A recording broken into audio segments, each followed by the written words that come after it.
Question very short and precise. Well, That's the I'll last try as much as possible. Mr. President, the State Security Service has consistently, since you came in, disobeyed court orders. I can mention Kayode Are, I can mention Sambo Asuku, he has about 3 bails and is still being arrested. I can mention Patrick Bole Kemi. I can go on and on, Nnamdi Kanu of Biafra agitation. These people have legitimate bails from the court, and then they're still being held. Are you not worried? And then, secondly, sir, why we can only take one? I'm really sorry. All right, because we've got limited time. Yes, Mr. President. Are you a lawyer? I'm a journalist, sir. You must be appointed lawyer then. Technically, if you see the type of atrocities those people committed, I'm very sorry to say this publicly, against the country. If they jump bail, if say the former president just wrote to the governor central bank and said, give 40 billion naira, 40 billion to so. And then he fails to account it, and you give him bail, or you ask him to go and see his doctor in London.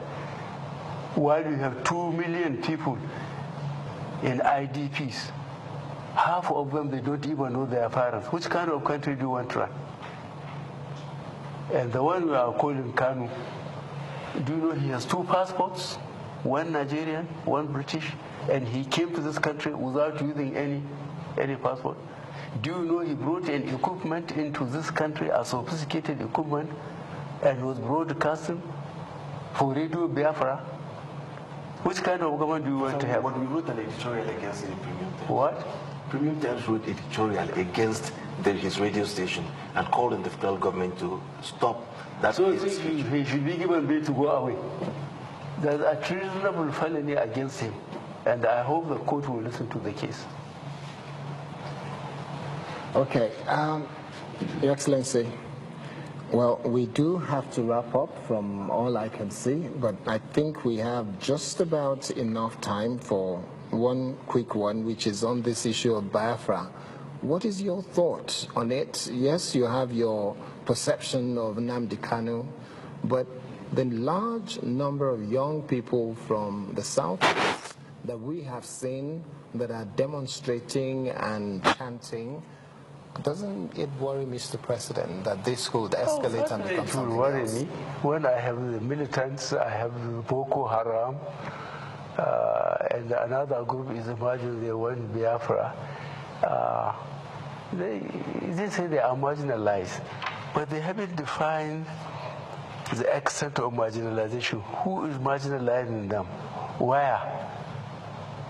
Do you know?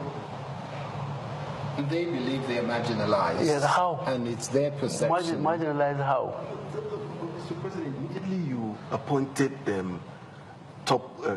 your aides, and they felt an Igbo man was not there, somebody from the east was not there, and then the 2 persons, Obonayano and Chris Ngige, just got back, in spite of the fact that they feel they are the 3rd largest ethnic group in Nigeria. And then those are the 2 positions they have. It's not a question of ethnicity. It's a question of the Constitution. I am limited by what the Constitution said. There must be a member of Executive Council from each state. The rest, there's a lot of partisan politics in it. Who is the Minister of State for Petroleum? Is he not an Igbo? Who is the Governor of Central Bank? From Delta. Is he not an Igbo? Who is the Minister of Labor? Who is the Minister of Science and Technology? Who is the Junior Minister of Education? I don't think of any Hausa Fulani or any Yoruba who serve in virtually cabinet positions as the Igbos have. So what do they want? You want me to put my gown down so that I bring somebody in? I stood at election and I won. And I'm limited by the Constitution. I have a member of every state in the Executive Council, and I have to listen to him as I sit at the chairman. Okay, that is the limit the Constitution gave me.